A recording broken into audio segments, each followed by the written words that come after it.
কর্মযোগ নিয়ে দু চার কথা বললাম, প্রয়াস ইচ্ছা ছিল। দেখুন, প্রথমেই কর্মযোগের একদম 1 নম্বর শ্লোকেই অর্জুন প্রশ্ন করছেন ভগবানকে। কারণ এই গীতা গ্রন্থের 700 শ্লোকের মধ্যে অর্জুনের কিন্তু শ্লোক বেশি। অর্জুন প্রশ্ন করছেন, ভগবান উত্তর দিচ্ছেন।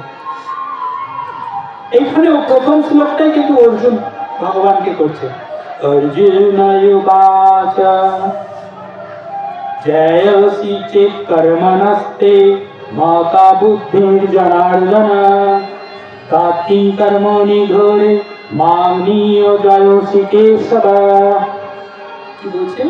বলছে অর্জুন বলেন, হে জনার্দন, হে কেশব। জনার্দন বলছে ভগবানকে। কেন জনার্দন? জনার্দন মানে এই যে জনগণ, এই যে তার যিনি ঊর্ধ্বে, কেশব যিনি সর্বোচ্চ। হে কেশব, যদি তোমার মতে কর্ম অপেক্ষা বুদ্ধি শ্রেয়তর হয়, বলছে কর্ম নস্তে মাতা বুদ্ধির জনার্দন। হে জনার্দন, কর্ম অপেক্ষা যদি বুদ্ধি শ্রেয়তর হয়, তাহলে এই ভয়ানক যুদ্ধে কেন তুমি আমাকে নিযুক্ত করতে চাইছো? কর্ম অপেক্ষা যদি বুদ্ধি শ্রেয়তর হয়, অর্জুন ভাবছে বুদ্ধি বোধহয় বেশি শ্রেয়। দেখুন, তার উত্তরে ভগবান দ্বিতীয় শ্লোক, আরো একটি শ্লোক করছেন। দ্বিতীয় শ্লোকে তাই বলছে, ব্যামিশ্রেণে বাক্যেন বুদ্ধি মহায়সি বনে তদেকং বদ নিশ্চিত্য येन শ্রেয়ঃ হত্নায়ুয়াম। কি বলছে? বলছে এই যে আপনুয়াম অর্থাৎ লাভ করতে পারা, মানে তোমার ব্যর্থবোধক বাক্যের দ্বারা আমার বুদ্ধি বিভ্রান্ত হচ্ছে। অর্জুন প্রথম প্রশ্ন করছে যে যদি কর্ম অপেক্ষা বুদ্ধি শ্রেয়তর হয়, তাহলে আমাকে কেন যুদ্ধে নিযুক্ত করছো? দ্বিতীয় প্রশ্ন করছে, তোমার ব্যর্থবোধক বাক্যের দ্বারা আমার বুদ্ধি বিভ্রান্ত হচ্ছে, আমি বুঝতে পারছি না কোনটা করব। তাই দয়া করে আমাকে নিশ্চিত ভাবে বলো, কোনটি আমার পক্ষে সর্বাপেক্ষা কল্যাণকর। আমি বুদ্ধির পথে থাকবো কর্ম ছেড়ে, নাকি কর্ম করব? এই দুটো প্রশ্নের উত্তর ভগবান কি দিচ্ছেন? শ্রী ভগবানুবাচ লোকে হস্মিন দেবীঘা নিষ্ঠা প্রোক্তা মায়া নঘা জ্ঞান যোগেন সংখ্যানাম কর্ম যোগেন যোগিনাম। দেখুন কত সুন্দর করে বলছে। বলছে লোকে হস্মিন দেবীঘা, অর্থাৎ এই যে পরমেশ্বর ভগবান কি বলছেন? বলছেন হে নিষ্পাপ অর্জুন। অর্জুনকে নিষ্পাপ বলছে। আমি ইতিপূর্বে ব্যাখ্যা করেছি যে 2 প্রকার মানুষ আত্ম উপলব্ধির চেষ্টা করে, নিজেকে জানার চেষ্টা করে। দেখুন, এই জগতেরও যারা দার্শনিক বা তত্ত্বদ্রষ্টা, প্রত্যেকেই কিন্তু বলেছেন নিজেকে খোঁজো। সে গায়ক হোক, শিল্পী হোক, বিজ্ঞানী হোক, কবি হোক, প্রত্যেকেই কিন্তু বলছে। কারণ আমি, এই আত্মাটা আমি, সেই আত্মাকে যদি উপলব্ধি করতে পারি, তবেই আমি নিজেকে আবিষ্কার করতে পারবো। নিজের ভেতরে খুঁজতে হবে। ওই মন্দিরে গিয়ে, পাহাড়ে, পর্বতে, তীর্থধামে গিয়ে ভগবানকে খুঁজে ভগবানকে উপলব্ধি করতে পারবো। ভগবানকে উপলব্ধি করতে হবে মন মন্দিরে। এই মন যে মন্দির, এই আত্ম মন্দির, এই মন মন্দির, এই মনটাকে যদি শুদ্ধ করতে পারি, একাগ্র করতে পারি, পবিত্র করতে পারি, এই দেহকে যদি শুদ্ধ করতে পারি, কাম কামনা থেকে যদি নিজেকে নিষ্কাম প্রেম ভক্তিতে যদি নিজেকে উপলব্ধি করতে পারি। ও একটি প্রশ্ন, সেটা নিয়ে আলোচনা আসবো। ওই মাস্টারমশাইকে করা প্রশ্নটা নিয়ে ঠিক পরবর্তীতে উপলব্ধি হয়েছিল। যাই হোক, এই যে 2 প্রকার মানুষ আত্ম উপলব্ধির চেষ্টা করে। কেউ অভিজ্ঞতা লাভ দার্শনিক জ্ঞানের আলোচনার মাধ্যমে নিজেকে জানতে চান, এবং অন্য কেউ তা ভক্তির মাধ্যমে জানতে চান। দেখুন, ভগবান প্রথমে 2 শ্রেণী আলাদাকরণ করছে। যে আমরা কেউ কেউ আমরা জ্ঞানের মাধ্যমে, কারণ জ্ঞানই সত্য সত্যই ব্রহ্ম, এই জগতে যে উপলব্ধি আত্ম উপলব্ধির জন্য কেউ কেউ আমরা জ্ঞানের রাস্তায় যাই, বিজ্ঞানী বিশেষ রূপে জানে, জ্ঞানী বিশেষ রূপে জ্ঞানী, তাই বলা হয় বিজ্ঞানী। এই আলোটা এই যে ছিল তো সূর্যের আলো, দেখুন বিশেষভাবে জানতে জানতে সূর্যের আলোকে কি করে ধরা যায়, হ্যাঁ সোলার বানিয়ে দিচ্ছে, লাইট জ্বলছে। আগে সেগুলো গাছপালা মরে পচে সেই কয়লা হয়েছে, তাকে তাপ বিদ্যুতের জন্য পুড়িয়ে তাপ বিদ্যুৎ তৈরি করছে, তার দিয়ে সাপ্লাই দিচ্ছে, লাইট জ্বলছে। অন্ধকারের মধ্যেও আমরা বিশেষ রূপে জানতে পারছি না সূর্য সেই আলো, অন্ধকারেও আমরা জ্বালাতে পারি বা তাকে ধারণ করতে পারি। এই যে আমি এই যন্ত্রটা না থাকলে হয়তো কতটুকু যেত আওয়াজটা, কিন্তু যন্ত্র দিয়ে কত দূর দূরান্ত পৌঁছে যাচ্ছে। বিশেষ রূপে জেনেছে যে কি করে এই শব্দটাকে আরো বর্ধিত করা যায়, বাড়ানো যায়। তাহলে জ্ঞান বিজ্ঞান বিশেষ রূপে জেনেছে জ্ঞানের মাধ্যমে, বা বিভিন্ন দার্শনিকরা, তত্ত্বকর্মী, কবি, সাহিত্যিক যারা মনের খোরাক যোগাচ্ছেন, তারা মনের বিভিন্ন স্তর নিয়ে সাহিত্য করছে, কারণ এই জগতে তারাই টিকে থাকবে। আমি আপনি প্রত্যেকেই যেমন সৃষ্টির সাধারণ নিয়মে এসেছি, আবার চলে যাব, কিন্তু বেঁচে থাকতো তারাই যারা কীর্তি অর্জন করতে পারবো, জ্ঞান অর্জন করতে পারবো, বোধিসত্ত্ব লাভ করতে পারবো, শিক্ষা অর্জন করতে পারবো। এই জগতে দেখুন একমাত্র উপাদান, অর্জিত উপাদান শিক্ষা, তাই না বাবা? যে যতটুকু শিখেছি আজকে, এই যতটুকু অর্জন করেছি, যেটুকু শক্তি অর্জন করেছি, আপনাদের সামনে এসে ব্যাসাসনে বসে দুটো কথা বলা যাচ্ছে, এটা কিন্তু এই অর্জিত শক্তি।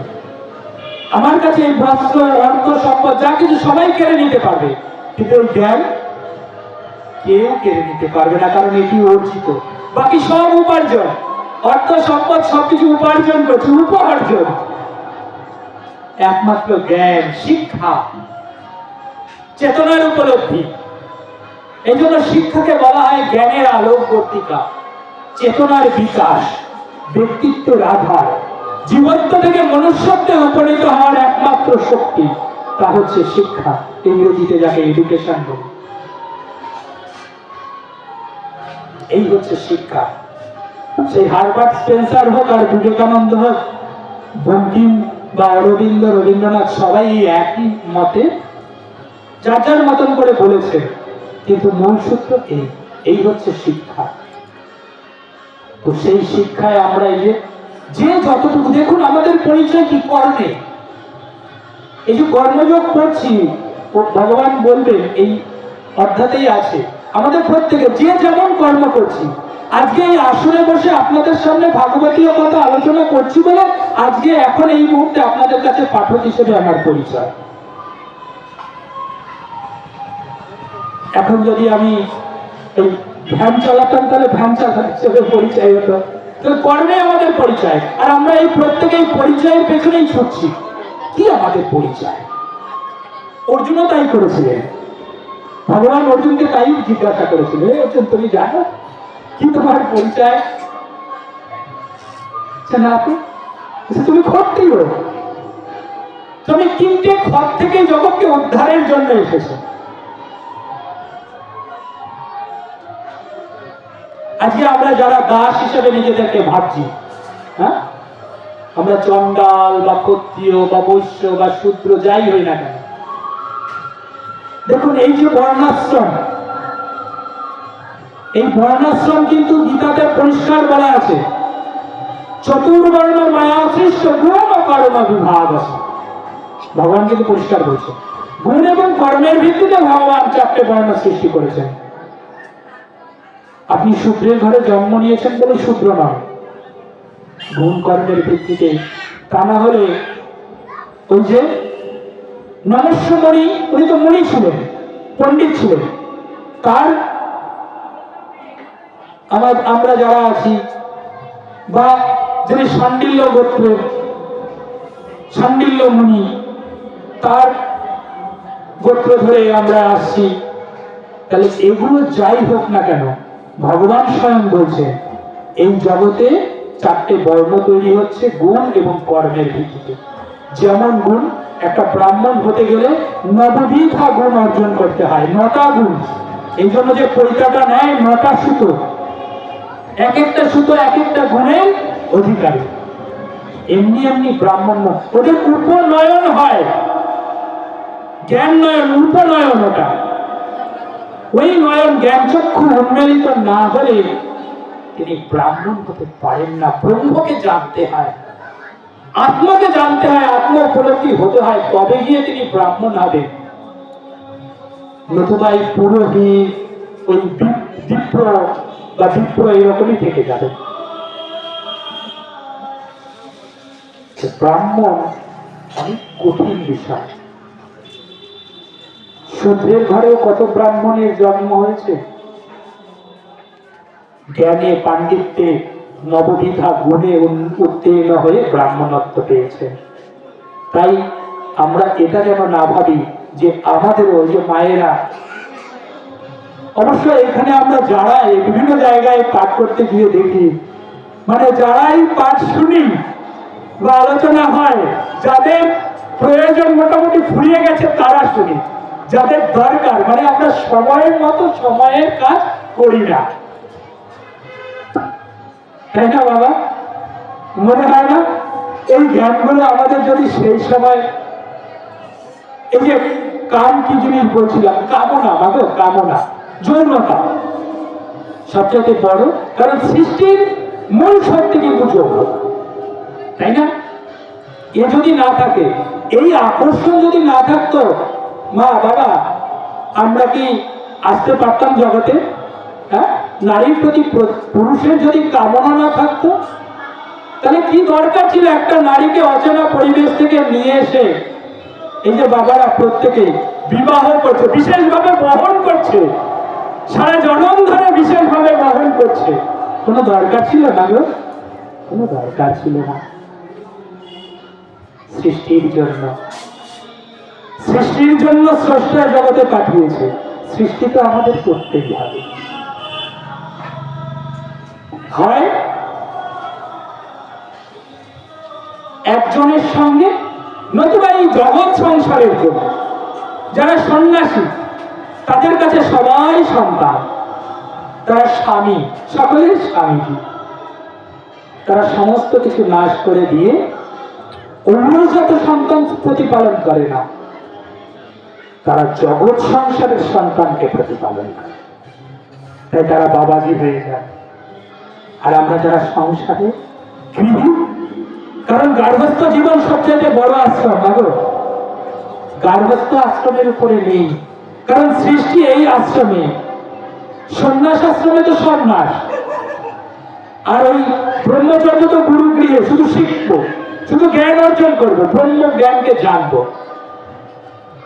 তাই বলা হয় গার্হস্থ্য আশ্রম সবচেয়ে বড় আশ্রম, সবচেয়ে কঠিন আশ্রম। এই যে যারা, এই যে আপনারা প্রত্যেকেই নারী পুরুষ এক জায়গায়, দুজন ভিন্ন চিন্তা ভাবনার মানুষ এক জায়গায় এত বছর চলা, একসাথে কাঁধে কাঁধ মিলিয়ে চলা, মানুষ অনেক কঠিন ব্যাপার। তার মধ্যেও আমরা এই কঠিন বিষয়কে নিয়ে চলছি, তাই আমরা বাইরে থেকে দেখতে পাই না, ভেতর থেকেই লড়াই করি। একটা পরিবারের মধ্যে, একটা গণ্ডির মধ্যেই সৃষ্টি স্থিতিকে নিয়ে লড়াই করি প্রতিপালনের জন্য, জগৎকে সুন্দর রাখার জন্য, সৃষ্টিকে সুন্দর রাখবার জন্য। আর যারা এই বাঁধনকে ছিন্ন করে দিয়েছে, এই বন্ধনকে, এই যে পুরুষ, পুরুষ কথাটা পুরো ভাগে ঈশ্বর করেন যিনি, তিনি হচ্ছেন পুরুষ, আর স্ত্রী ত্রয়ীগুণের সমাহার, তিনি স্ত্রী। এইভাবে এই জগৎ চলছে। তাই ভগবান কি বলছেন? বলছেন যে এইভাবে কেউ কেউ জ্ঞানের মাধ্যমে ভগবানকে জানতে পারে, উপলব্ধি করতে পারে, আত্ম উপলব্ধি হয়, আর কেউ কেউ জানতে পারে ভক্তির মাধ্যমে। ভক্তির কাছে সব করা যায়। সেখানে জ্ঞান, বোধ, চিন্তা, চেতনা কিছু লাগে না। দেখবেন যখন জ্ঞানের ঊর্ধ্বস্তরে তৈলঙ্গের স্বামীর মতন হয়ে যায়, তখন হিতাহিত জ্ঞান থাকে না, তখন প্রকৃতি আর পরিবেশ এক হয়ে যায়। যখন বাবা খাপার মতন হয়ে যান, তখন জ্ঞান, চিন্তা, চেতনা, বোধ এর চাইতেও উচ্চ হয়ে যায় ভক্তি। যখন রামপ্রসাদের মতন কেউ হয়ে যান, মুহূর্তে আগে তোকে মেরেই দেবো, তুই খাবি না আমার প্রসাদ, এবার তোকে খেতেই হবে, আমি রোজ পূজা দিই, আমার প্রসাদ তোকে খেতেই হবে। তবে না মায়ের দর্শন পেয়েছে, তবে না উপলব্ধি হয়েছে, সেখানে ভক্তি। অমৃত বাণী, পুঁথিগত বিদ্যা ছিল না, কিন্তু যা বলছে তাই বাণী, তাই জগৎ সংসারে। কেন? ভক্তি জগতে পৌঁছে গেছে, ভক্ত হয়ে গেছে, জগৎ সংসারের মাতৃশক্তির ভক্তি ভক্ত হয়ে গেছে। তাই আমরাও আমাদের ঘরেও ভগবান অবতার রূপে আসতে পারে, যদি সেই রকম রত্নগর্ভা মা হন, সেই রকম যদি রত্নগর্ভা বাবা হন। যাই হোক, এগুলো এখন পিছিয়ে যাওয়া, এখন কষ্টদায়ক কথা হবে, কারণ এই সমস্ত কথা দরকার ছিল সেই সময় গৃহস্থ জীবনে প্রবেশের আগে, যে কি করে এই জগতে সুন্দর সৃষ্টিকে আনতে পারব, এসব আলোচনা দরকার ছিল কৈশোরে। আর দুই একটা শ্লোক পড়ে আমরা অনেক সময় নিয়েছি, সেই 7টায় বোধ হয় আলোচনা শুরু হয়েছে, 2 ঘন্টা হয়ে চলল, 9টা বাজতে চলল।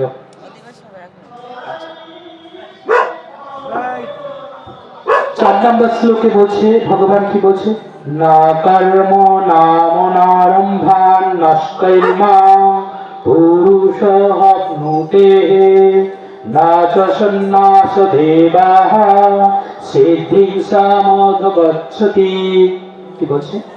না কর্ম নাম নারম্ভান, বলছে কেবল কর্মের অনুষ্ঠান না করার মাধ্যমে কর্মফল থেকে মুক্ত হওয়া যায় না। আবার কেবল কর্ম ত্যাগের মাধ্যমেও সিদ্ধি লাভ করা যায় না। আমি যদি মনে করি যে কাজ করলে ভুল হবে, তাহলে কাজ করব না। ভগবান বলছে যে যদি কেউ মনে করে যে কাজ করলে যখন ভুল হবে তাহলে কাজ করব না, কিন্তু ভগবান তা কিন্তু বলছে না। বলছে কি? কেবল কর্মের অনুষ্ঠান না করার মাধ্যমে কর্মফল থেকে মুক্ত হওয়া যায় না। তোমাকে কর্ম করতে হবে, ভুল হোক ত্রুটি হোক, সেই কর্ম থেকে ভুল হলে শিক্ষা নিয়ে পুনরায় তাকে সঠিকভাবে সেই কর্মটা করতে হবে। কর্মই তোমার একমাত্র অধিকার। এই জগতে পাঠানো হচ্ছে কর্ম করবার জন্য, এবং সেই কর্মের মাধ্যম দিয়েই এই জগতে প্রতিপালন করতে হবে, জগৎ সংসারে যাবতীয় উপাদানের প্রতিপালন করতে হবে। কর্মফল তিনি দেবেন। আমরা কাজ করার আগে যদি ভেবে নিই যে এই কাজটা করে কি পাবো, সেইখানেই আমাদের ভুল। আমরা মূঢ়তার পরিচয় দেব। কাজটা করা হোক, যা হবে তা হবে। বলছে 5 নম্বর শ্লোক, নাহি কশ্চিৎ ক্ষণমপি ইয়াতু তিষ্ঠত কর্মকৃৎ কার্যতে হ্যাদস কর্মা সর্ব প্রকৃতির যুগময়া। যে সকলে জড় প্রকৃতিজাত গুণ সমূহের দ্বারা প্রভাবিত হয়ে অসহায় ভাবে কর্ম করতে বাধ্য হয়। তাই কর্ম না করে কেউই ক্ষণকালও থাকতে পারে না। থাকতে পারবো কোনো কাজ করে? আমি ভাবছি আমি না বিছানায় শুয়ে আছি, ঘুমাচ্ছি, ওটাও তো একটা কর্ম। কারণ ঘুম না হলে শরীর ঠিক থাকবে না। তো যা কিছুই করি আমরা হয়তো ভুলক্রমে করি, জড় প্রকৃতিজাত হয়ে করি, কিন্তু যা কিছু করছি সবটাই কর্ম। কিন্তু সেটা যদি আমরা জ্ঞানে করি, জেনে করি, যে না আমার এই সময় ব্রহ্ম মুহূর্তে, এই সময় আমার ভগবানের সেবা করা উচিত, ব্রহ্ম জাগরণ হয়ে গেছে, এরপরে সূর্য উদিত হবে, তাহলে আমি এখন ভগবানের সেবা করি, ভগবানের কথা শুনি। তাই না করে যদি আমি ঘুমাই, অজ্ঞান জড় প্রকৃতি জাত হয়ে করছি। কিন্তু যদি সেটা জ্ঞানে জেনে করি, তাহলে আমার ভগবত উপলব্ধি হবে, ভগবত উপলব্ধি হবে। আমি নিজে নিজে উপলব্ধি করতে পারবো যে না আমিও একটা সুন্দর সাধু ব্যক্তি, আমার মধ্যে সততা আছে, আমিও সেবা করতে জানি, আমিও প্রকৃতি অনেক নৈকট্য পেয়েছি। ভগবান উপলব্ধি হচ্ছে এই। আমরা কিন্তু ওই রূপে, যুগল রূপে ভগবানকে হয়তো স্বপ্নে কোনোদিন দেখলাম বা চাক্ষুষ কোথাও গিয়ে দেখলাম, তা কিন্তু নয়, উপলব্ধি। রামকৃষ্ণ পরমহংসদেবেও এইটার হয়তো খেয়েছিলেন প্রসাদ, কিন্তু সেটা তার উপলব্ধি ছিল যে হ্যাঁ প্রসাদ কমেছে, মানে প্রসাদ মা খেয়েছেন। এই হচ্ছে ভগবত উপলব্ধি। তাই বলছে কর্মেন্দ্রিয়াণি সংযম্য ইয়ায়াস্তে মনসা শরণা ইন্দ্রিয়ার্থানুবিমূঢ়াত্মা মিথ্যাচার সপুচ্যতে।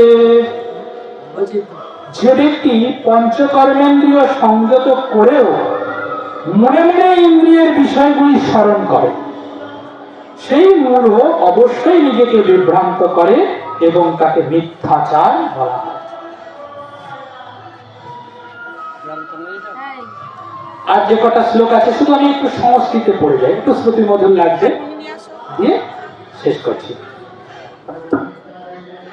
ইয়াস্তিন্দ্রিয়াণি মানসা নিয়মের্ভতে অর্জুনা কর্মেন্দ্রিয়ৈ কর্মযোগমা সক্তা বিশিষ্যতে নিয়তং কুরু কর্মঃ তং কর্ম জয়ঃ কর্মণা শরীরাপ্রাপি চ তেন প্রসিদ্ধেদ কর্মণা। যজ্ঞার্থাৎ কর্মণঃ আত্মহত্যা লোকহং কর্ম বন্ধনা তদর্থং কর্ম কৌন্তেয় মুক্ত সঙ্গ সমাচার সহযজ্ঞ প্রজা সৃষ্টিয়া পূর্বাচ প্রজাপতি অনেন প্রসবিষ্যদ্ধমেশ বহতিষ্ঠ কামধূপঃ দেবান ভাবয় কামেন ते देवा भावयन्तु वः परस्परं भावयन्तः श्रेयपरमभक्षता ईशानभोगानि हि वो देवा दासन्ते जगद्भाविका तैदर्थकामप्रदयोद्भय भूमत्यस्तेन एव सा যজ্ঞশিষ্টাসীন সন্তয় মুচ্যন্তে সর্বকিল্লিশয় ভুঞ্জতে তে কাঘং পাপায়ে পচন্তাত্ত কারণত অন্নাদভাবস্তি ভূতানি পর্জন্যদন্ন সম্ভব যজ্ঞাদ ভাবতি পর্জন্য যজ্ঞ কর্ম সমুদ্ভব কর্ম ব্রহ্মোদ্ভবং বিদ্ধি ব্রহ্মাক্ষর সমুদ্ভবং তস্মাৎ সর্বগতং ব্রহ্ম নিত্যং যজ্ঞে প্রতিষ্ঠিতং एवं प्रवर्तितं चक्रं नानुवर्तयति तथायुरिन्द्रियराम मोघं पार्थ स जीवति नैव तस्य कृतेनार्थ न कृतेनेह कश्चन न तस्य सर्वभूतेषु कश्चिदर्थगताश्रया यस्तत्तरति एव सत्तत्तृप्तस्य मानव आत्मनेव सन्तुष्टस्तस्य कार्यं न विद्यते तस्मादसक्तं सततं कार्यं कर्म समाचर असक्त है चरण कर्माय परमाप्नोति पुरुष কর্মণৈব হি সংসিদ্ধিমা অবস্থিতা জনকাদয়া লোক সংগ্রামে বাপি সংপස්සন কর্তুমর্হসি যজ্জাদাচরিত শ্রেষ্ঠস্ত্যা এতদেবতার জনা সজা প্রমাণং কুরুতে লোকস্তদনুবর্ততে ন মে পার্থাস্তি কর্তব্যাং ত্রিষু লোকেষু কিঞ্চন নানাবপ্তমবপ্তব্যাং বর্ত এব চ কর্মণি যদি হ্যাং ন বর্তেয়াং জাত কর্মণ্য তন্দ্রিতা মম বর্তানুবর্তন্তে মনুষ্য পার্থ সর্বশা উচ্ছিদেয়ুরি মে লোকানা কুর্যাং কর্ম চেদহং শঙ্করস্য চ কর্তায়া স্যামুপহন্নামিম প্রজা সত্তা কর্মান্ন বিধ্বংস্য যাতা কর্বন্তি ভারত দুর্জাত বিধ্বংস্ত তাথস্ত শিক্ষিষু লোক সংগ্রহান না বুদ্ধি ভেদং জনয়েদ গণান কর্ম সঙ্গী নামঃ জয়ায়েত সর্ব কর্মাণি বিদ্যানযুক্ত সমাচরণ প্রকৃতে ক্রিয়মাণানি গুণৈ কর্মাণি সর্বশা অহংকার বিমূঢ়াত্মায়া কর্তাহমিতি মন্যতে তত্ত্ববিত্তু মহাবাহয় গুণ কর্ম বিভাগয় গুণাগুণেষু ভর্তস্ত ইতি মত্তা ন সজ্জতে প্রকৃতের গুণ সমূঢ়া সজ্জন্তে গুণ কর্মসু তাকৃতস্ন বিদমন্দান কৃতস্ন বিঘ্ন বিচালয়ে ময়ি সর্বাণি কর্মাণি সংন্যাস্য সাধ্যত্ব চেতসা নিরাশি নির্মম ভূতিয়া যুদ্ধস্য বিগতজ্জরা যে মে মাতমিদং নিত্যম অনুষ্ঠিস্তি মানবা শ্রদ্ধাবন্তঃ অনুসূয়ন্ত মুচ্যন্তে তেহপি কর্মভিঃ।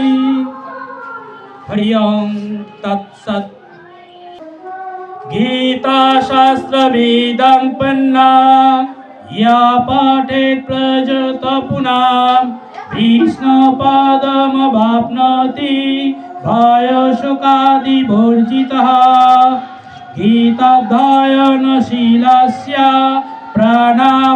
प्राणायामपरस्य च नैव सन्ति हि पापानि पूर्वजन्म कृतानि च मलनिर्मोचनं पुंसां जलस्नानं दिने दिने সকৃত গীতাম ভসি স্নানাং সংসারমলনাশনাং গীতা সুগীতা কর্তব্যা কিমন্যৈ শাস্ত্রবিস্তরৈ ইয়া স্বয়ং পদ্মনাভস্য মুখপদ্মাত বিনিসৃতা ভারতামৃত সর্বস্য বিষ্ণুর্ভক্তাদ বিনিসৃতা গীতা গঙ্গাদাকং পিত্য়া পুনর্জন্ম ন বিদ্যতে সর্বোপনিষদ গাবদত্তা গোপালনন্দনঃ পার্থবৎস সুধীর ভক্তিয়া দুগ্ধং গীতামৃতং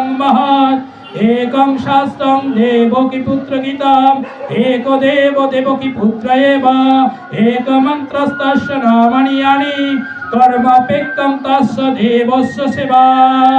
হরে কৃষ্ণ কৃষ্ণ কৃষ্ণ হরে হরে হরে রাম রাম রাম হরে হরে।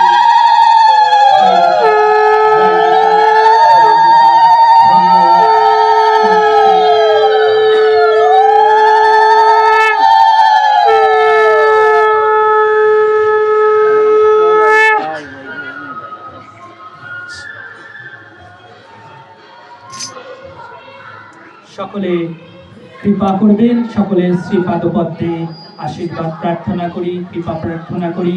আপনারা যারা এখানে উপস্থিত হয়েছে আশীর্বাদ রাখবে। কৃপা করবেন, প্রার্থনা রাখবেন। এভাবেই যেন ভক্ত সমাবেশে উপস্থিত হয়ে এভাবে হরিকথা, কৃষ্ণ কথা, ভগবত কথায় এই জীবন অতিবাহিত করে যেতে পারি। জয় হরি, হরি বল, হরি বল, হরি বল।